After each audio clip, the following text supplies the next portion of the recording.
Hi everyone, this is Niharika from Your Legal Career Coach. We are a mentorship platform for law students. And on our YouTube channel, you will find us interviewing students and industry professionals to make your journey easier. Today we have with us Arihant Singh. To quickly introduce him, he graduated from the Indraprastha University and recently pursued his Masters of Law degree from Queen Mary University of London and was also awarded an International Postgraduate Scholarship during his time there. He is currently working in a core litigation setting at the chambers of Jayashree Shukla Dasgupta. In this session, he will guide us and talk about his journey of masters from Queen Mary University of London. Welcome, sir. I request you to please introduce yourself to our audience, after which we can begin with the session. Over to you. Yeah, absolutely. Yeah, hi Niharika. How are you, first of all? I'm good. And Thank you. I'm Arihant. I'm India qualified lawyer, and I'm currently working in banking and financial litigation with the chambers of Jayashree Shukla Dasgupta. As Niharika has already apprised our viewers, that I graduated from IP University back in 2020, and then post that I pursued my master's from Queen Mary University of London from 2021 to 2022. Post that, I worked as a commercial paralegal in London itself, post my completion of my LLM program. And then I moved back to India last year in August 2023. And once I moved back, my first job here in India was with the Office of the Attorney General of India. I worked with the Office of Attorney General of India and, litigation before the Supreme Court of India. Post that, I have just transitioned into banking and financial litigation with the chambers of Shukla Dasgupta. Right. To begin with, let us address the career break that you took after graduation, after which you opted for the master's. So, what was your rationale behind taking that decision? And did you also think of getting some more experience, so to say, before applying for an LLM, or like how were you placed at that time? Yeah, so back in 2020, as everyone knows, it was the pandemic had hit us. My batch was really badly hit, and initially I did not want to take a career break. It was not in the plan. I wanted to work in India for a couple of years and then pursue my master. But then the circumstances were such that everything changed after the pandemic, as everyone's plans got derailed. So post that, I had a decision to make whether to, keep on searching for opportunities or pursue my LLM and not waste any more time. So I discussed with my family and my friends and everything. So everyone suggested, even I took a decision. I think it's worthwhile to pursue my master's. So then I started my application process. So the career break as such was not planned, as it might seem so, but then it was naturally there was a career break. It was throughout the 1 year I was doing my LLM applications, and even for Queen Mary, I applied quite late because the application process starts in September for the next intake, but I applied in January, which is quite late in terms of my application process. So even though I did get an offer within 2 weeks of applying, so the application process as such was quite grueling because I was applying not only Queen Mary, other universities as well in the UK, and I was targeting Russell Group University. So career break as such was not planned, but then I would definitely recommend that if somebody wants to take some time and weigh their options, it's definitely worth a shot. But it depends on each individual how they want to go about it. Right. So, what were the key factors that led you to choose Queen Mary University since you applied to many places? And did you get any other offers as well? Yeah, so other than Queen Mary, I had applied to University of Leeds, University of Sheffield, and University of Exeter, University of Edinburgh. So all of these universities had made me an offer, but their LLM program were basically corporate and commercial law or like corporate law. That's it. But Queen Mary had a specialized program in arbitration and dispute resolution, and I wanted to pursue my master's in arbitration. So I definitely did go for Queen Mary on three factors. Firstly, it was based in London. Second factor was that the professors, they were leading academics and scholars in arbitration, and all the professors, they were guest lecturers in universities in London itself, such as London School of Economics, King's College, and University of Cambridge as well. So these professors had expertise, a particular area expertise in arbitration as well as other areas of law, and that kind of prompted me to pursue my masters in from Queen Mary. And third criteria was that Queen Mary has a specialized school of international arbitration, which is very unique in terms of the course curriculum, how they are tailoring the whole curriculum as such. And that kind of made me it gave me confidence that Queen Mary is definitely worth a shot, because in arbitration all over the world, Queen Mary comes at third rank in terms of the ranking of the arbitration program, because the first is, I think, MITS Geneva, second is NUS Singapore, and third is Queen Mary. As per the arbitration global arbitration review survey that I had perused back in 2021. Now Right. the situation might have changed, but that time it was that like that. So that kind of made me think that might as well go for Queen Mary, because I always wanted to pursue my masters in from Europe. That's one thing I had in my mind clear. US was something that I never wanted to go. And also one has to see the budget constraints in terms of the fees, the curriculum, how much you're going to spend in the end for the program. So all of these factors culminated into my final decision to pursue my master's from Queen Mary, and it was definitely the best decision I took, because the whole 2 years I was in London, apart from my LLM, was one of the best times I had. A lot of growing, learning, and experiences, which I definitely would like to pass on to other people who would want to go to Queen Mary. So that is one thing I definitely loved about Queen Mary. So yeah, that's about it. Right. Could you please share the application process at this university for international students, and also on how one should prepare for the same?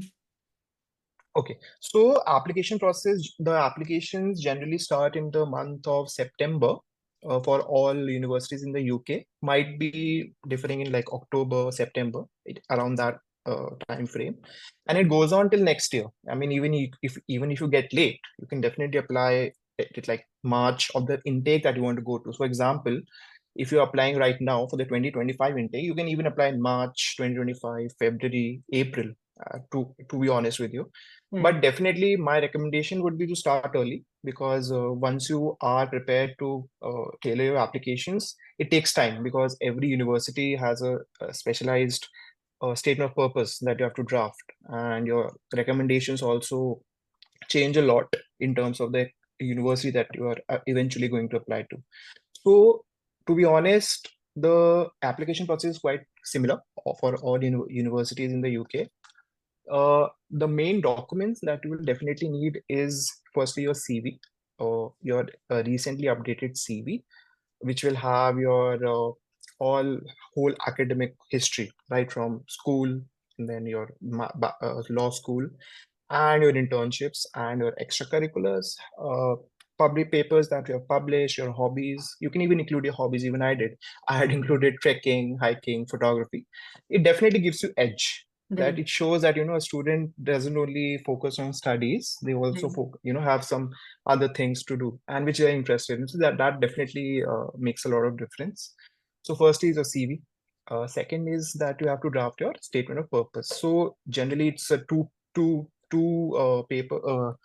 It's A4 size, 2 pages. That's the SOP that you have to draft, and that is one of the most important document that anyone is going to see, even before your CV, because you have to, through your SOP, show that as to how you're the best candidate for that LLM program, to be specific. And there are some things that you definitely need to take care of while drafting your SOP. Firstly is that you have to be very, very pinpointed as to why you want to pursue the LLM. Firstly, you have to be very clear. Secondly, how that LLM program is going to assist you in your future career opportunities. Why that university only? Why not other universities? What makes university that you are applying to stand apart? That's why you're applying to that university. How what has inspired you, or what has made you aware that a master's is going to help you in the long run, and what things that you eventually want to gain out of the LLM. How? So all of this has to be tailored. and your experiences that you've gained in your law school, and what you're going to do post your LLM. You have to chart out all of these things in 2 pages, which is quite a difficult task, but you have to keep on drafting, because the first draft that you make and the final draft that you submit is totally will be 360-degree apart. It won't be exactly same.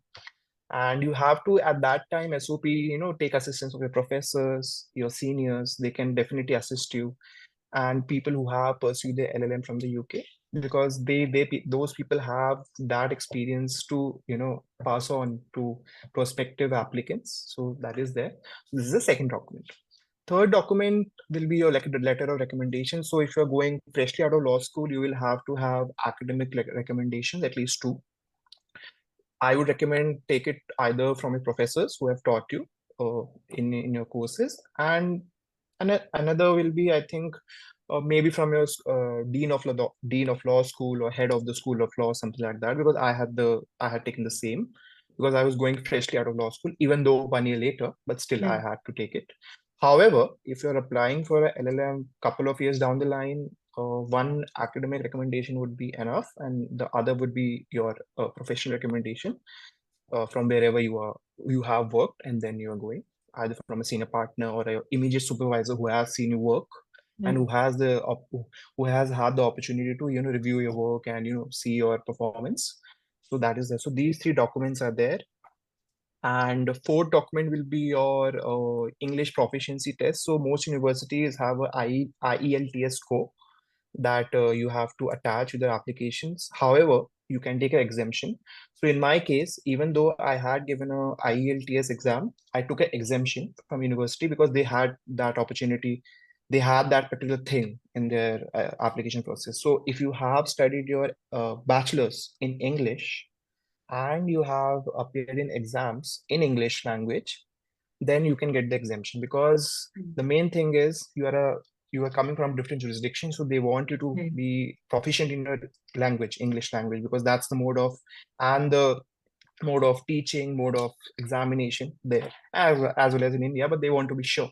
Right. So that is one thing that you have to look out for. IELTS score is definitely something that will be there in your eligibility requirements. Whenever you are searching your program through university websites, they have a specific tab which shows country specific requirements. So if you're from India, you have to have this type of course, or you have to have these scores in your IELTS exam.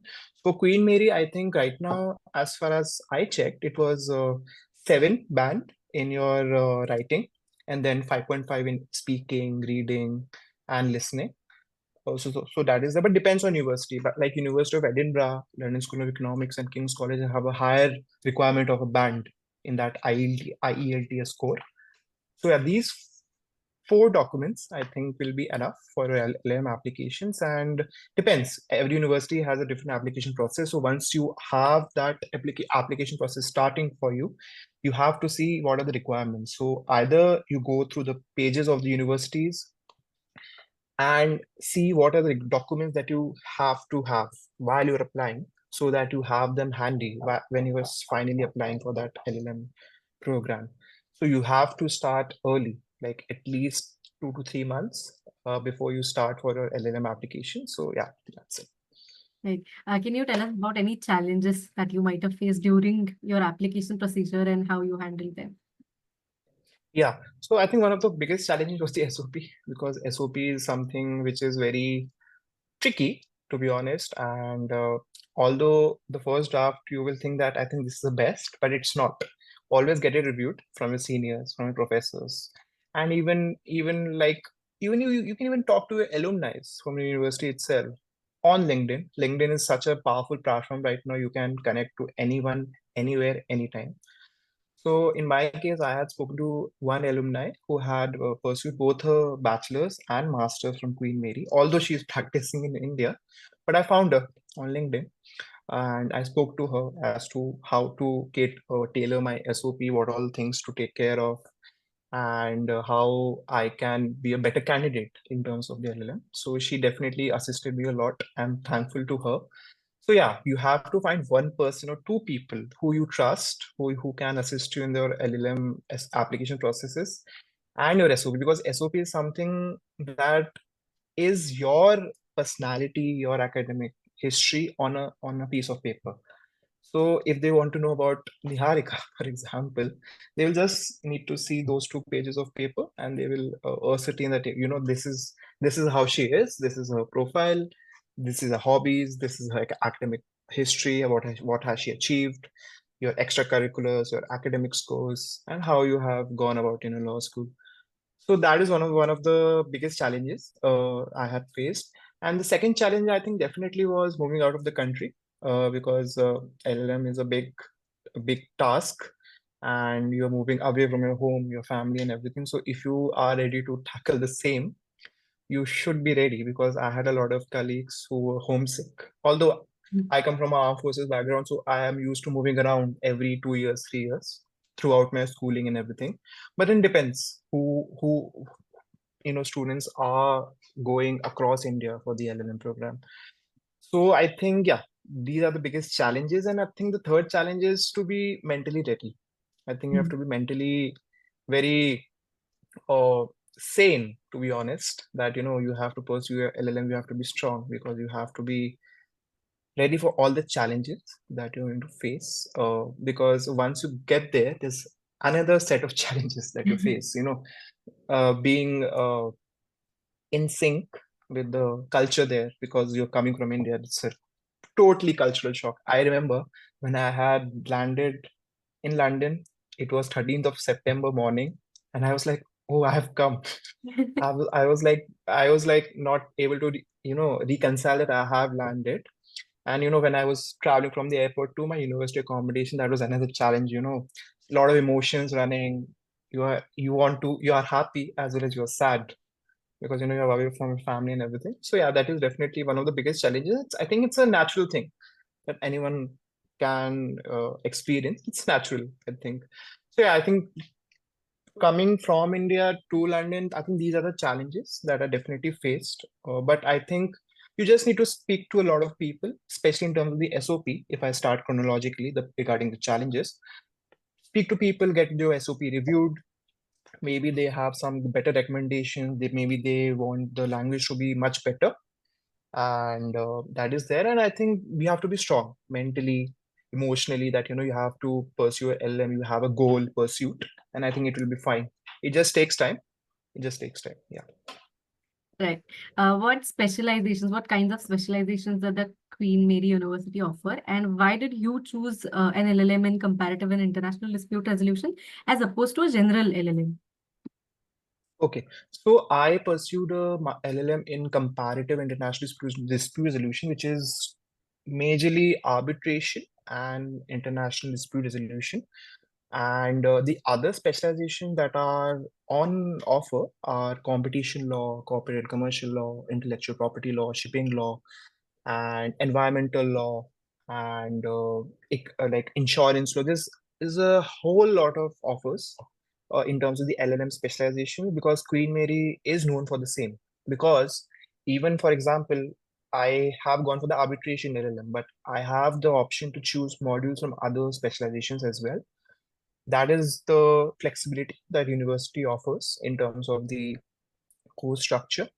For example, went for my arbitration LLM, but if I want to, study something about competition law or study something about intellectual property law, I have that option to pursue those particular modules from the other specializations and make a combination as such, which is something best in terms of your learning, your experience, and specialization is definitely there, but in the end you come out a much more refined person, a much more refined professional for the career, for the long run, and that is there.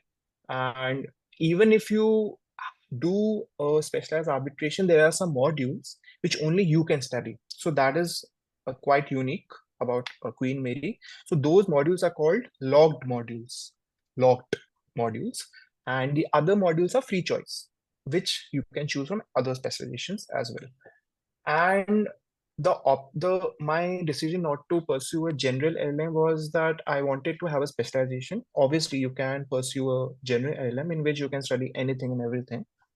However, if you are aiming for a specialized LLM or you want to work in a particular area of law post your LLM, then I think definitely do. I think I would definitely recommend pursuing a specialized master's. It makes you much better in terms of the law because you come out having a much better experience of international perspective of that area of law.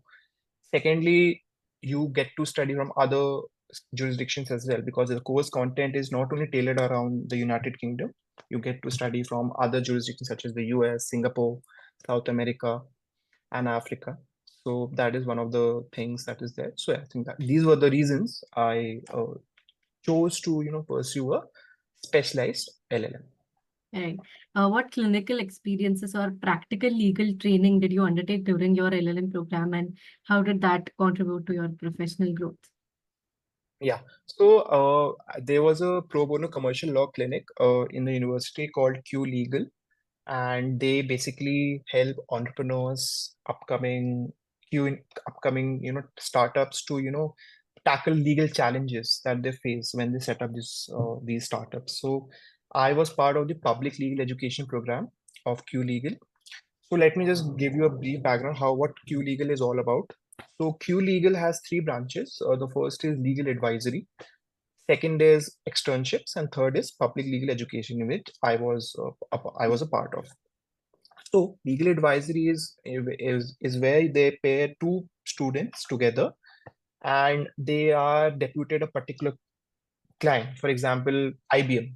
IBM has something to do and they want some assistance. And so this outsourced to the students who come to Q Legal. So they draft documents, they draft advisories, and they vet documents. So that is the legal advisory program. Second is externships, in which there's a group of 6 people, 5 people, and they are working on a particular with a particular organization in terms of legal compliances, drafting of contracts, vetting of contracts, or a particular a client has a particular thing to be taken care of in terms of vetting, drafting, or reviewing. So that is undertaken by these 4 people, 5 people, depends on the combination.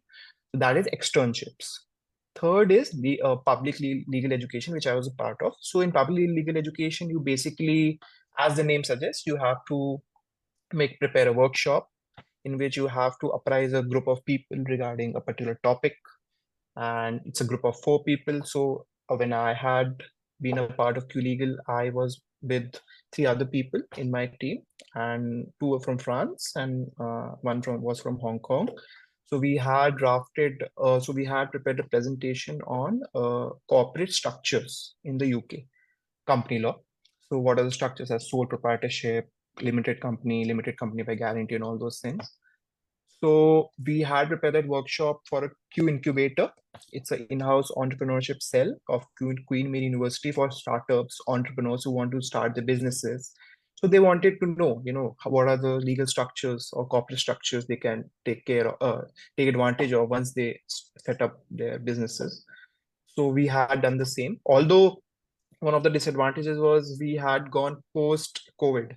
So my workshop was online. However, post my batch, these workshops have been held in person, which is normal, which is how it was supposed to happen. But due to COVID pandemic, we had to deliver it online. But it definitely makes you learn a lot. We had the opportunity to get our presentation and research drafted by a practicing solicitor in the United Kingdom from CMS London. She was a practicing solicitor. So that is one thing that definitely makes you gain a lot of experience. And it was 6 months. I was engaged with that program for 6 months along with my LLM. So it was definitely, you have to balance it out. So that is one of the legal clinics I was part of. So yeah, definitely worth a shot if you want to gain some good experience with your LLM in terms of Queen Mary. So, Right.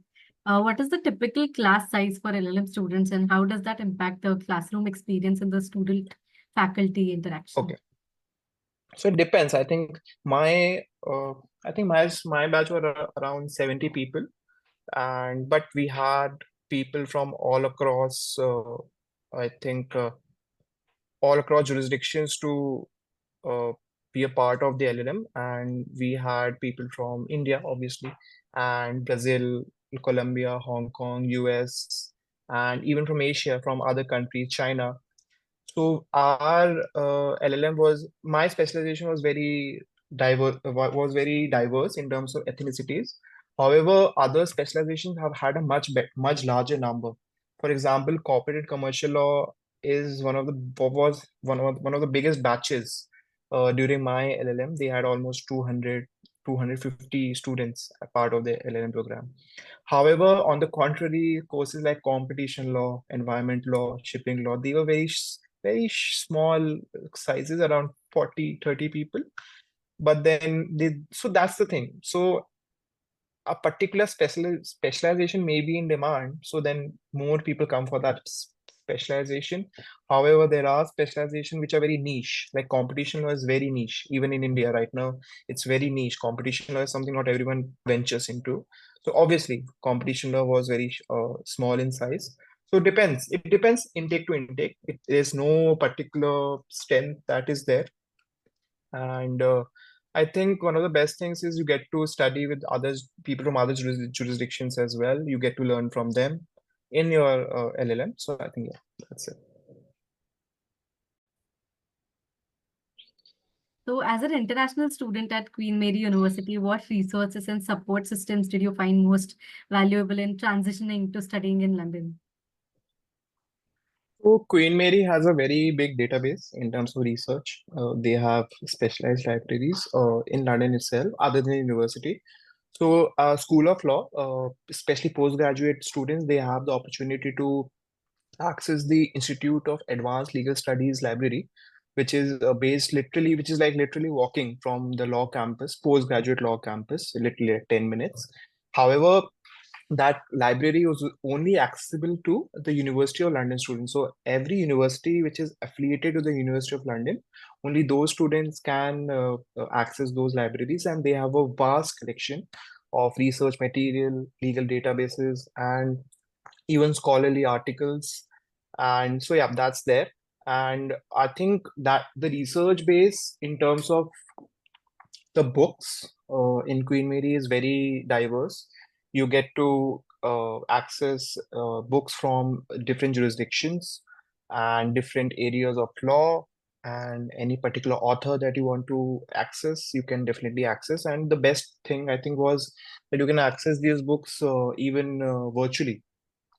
So if you want to access a book which is available virtually, you can definitely access the same. So that definitely assisted me in terms of my research, in for my essays, for my exams, and that definitely I think gives you an edge in terms of research. So yeah, that's all these materials, and we even had a lot of networking events in terms of the research databases. And we had a lot of events in which you were apprised of how to use these databases, how one can utilize the best in the best manner. So yeah. And about the support systems? It could be friends, Yeah. family. So I think so. Queen Mary has a dedicated well-being department, which makes you, if you're feeling homesick or if you're going through issues, you can contact them. So a lot of students did who were facing a lot of issues in terms of being away from home and all those things. So Queen Mary does its part in giving back to its students, because they know people come from all across the world to Queen Mary. And in terms of friends, definitely my batchmates, my colleagues from my specialization, they were there. And I was living with a very diverse set of people in my student accommodation. So other than me, there was a Lebanese person, a person who was from Lebanon. There was a Pakistani person who was studying LLM, general LLM. She was my flatmate, and there was another person from Norway. So flatmates definitely make you feel comfortable whenever you are away from home. And I had friends from other specializations as well, from corporate and commercial law, from environmental law, and all those things. So yeah, I think friends, you have to make friends. You have to have friends, not only from India, from other countries as well. I think it takes time. You have to be, I think, strong, as I said, mentally. You have to talk to people. There's no point being alone. You have to reach out, but obviously keep on talking to your family. I used to, video call my family back home that, I'm doing good. They also used to call me. And whenever I wanted to, show them something, I always call them, keep in touch, and I think it will be fine. Yeah. You have to be, I think you have to remember that emotional and mental stability is very important because mental health right now is such a raving issue that everyone has to be, good in terms of mental health. So yeah, I think that's it. Now, coming to a very important aspect of scholarships, scholarships and financial aid are very crucial for some students. Most, I'd rather say. You were awarded the International Postgraduate Scholarship, so I think you can discuss about that scholarship or any other financial aid opportunities that students can benefit from during their education. Yeah.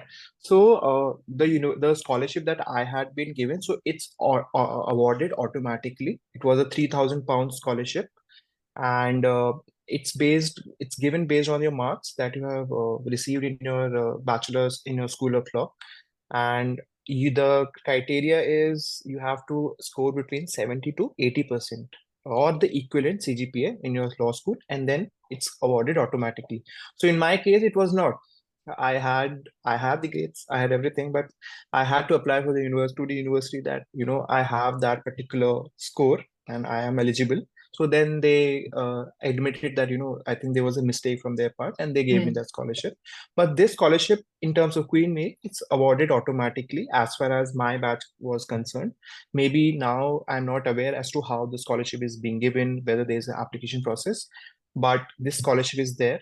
However, other than this scholarship, there are two other scholarships. The first scholarship is the Chevening Scholarship, in which uh, it's a fully funded scholarship, and the application process starts the same time around July, August. And the main criteria is that you have to have a 2 years of post-work experience, a post-qualification experience, and to be eligible to apply for that scholarship. And it's a all expenses paid scholarship, and they help you to cover your tuition fees, your living expenses. However, the catch is immediately post your completion of your master's, you have to come back to your home country. That is one of the biggest things that is with that scholarship. However, if you want to stay on in that country, you have to apply for other scholarships as well. So there's another scholarship that's called the Rhodes Scholarship that you can apply, and the application process might have been different. I think you have to apply around the same time when you're applying for the LLM programs. And so these are scholarships in terms of the UK, right? However, if you want to apply for a scholarship in India, there's a lot of scholarships in which Indian institutes and Indian endowment funds, they give scholarships. So there's two as far as I can remember. One is the JD, I think JN or JD, I might be wrong, JN or JD Birla Trust Scholarship, in which they support you at least with like 40% or 50% of your tuition fees. And there's another scholarship called I think this Tata Institute of Social Sciences Scholarship, in which they help people who have a weaker financial capacity to tackle tuition fees and your living expenses. So they have specialized applications, and you have to be in touch in terms of when the application process is starting. They have to have some documents for the application. So yeah, these are the scholarships that you can definitely take care of. Yeah. Right. You're already back in India and are working in a core litigation setting. Was that always the plan? So did you never think of working in London after your master's? I did. So I definitely wanted to stay on. However, seeing the economic situation in London and how the whole recession was going on in the United Kingdom, I made a decision that I think it's better to come back to India, work for a couple of years, and see how it is. So I think that is one of the things that definitely was on my mind. And I initially wanted to work with a corporate law firm setup. However, thought that I think it's better to gain some experience in co-litigation, which was not on the cards. I never wanted to do that. However, I think it's definitely everything is for the best. Every experience definitely adds to your skill set, how you are portraying yourself in your career, in your profession. And there's a lot of things that you learn. Like in India, litigation is very fast-paced, long hours. You have to be very dedicated. And corporate law firm setup has a very different nature in terms of the work and everything. However, I think it's better to keep on working, keep on seeing opportunities in terms of experiences. Maybe you wanted to work for a corporate law firm, but you end up working litigation in the long run, which is, I think you have to go with your gut. You have to see how the career is, how things are going to turn out to what you want to do eventually. So yeah, definitely was not on my cards, litigation, but I am in litigation. I'm enjoying it. Definitely, it's been not a long time. It's just been 1 year, completing 1 year in October. So yeah, I think I will give it 1 more year and see how it is. And I think definitely then make a transition, but never make decisions in haste. Always take your time, speak to people, speak to professionals, speak to your seniors, speak to your professors. Maybe they can, alleviate your fears as to how the process is. And I think take your time, definitely take your time. Lastly, based on your own journey and experiences, what advice would you like to offer to current aspirants? Firstly, as they say, keep calm. There's no point to rush in terms of LLM applications. There's no right time to apply and a wrong time to go. That's one thing that I definitely cater into my life, that there's nothing like you have to have some experience before you go for the LLM, or you have to uh, you have to venture into the LLM immediately after your law school. It depends. As I say, as lawyers say, it depends. There are a lot of factors. Maybe the LLM program is something that you wanted to do from the starting. So there's no right or wrong time.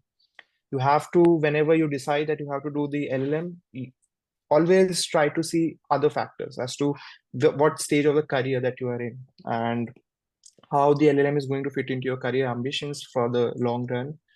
And always never do an LLM for jobs. That is one bad perception in India we have, that if you don't do a LLM, we won't get a good job.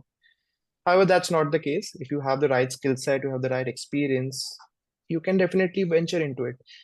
I'll give my example. I had zero experience in India when I came back from my from the UK, and I did get a job. It takes time. It took me 2 months to find the right job, join, and now have transitioned into a second job.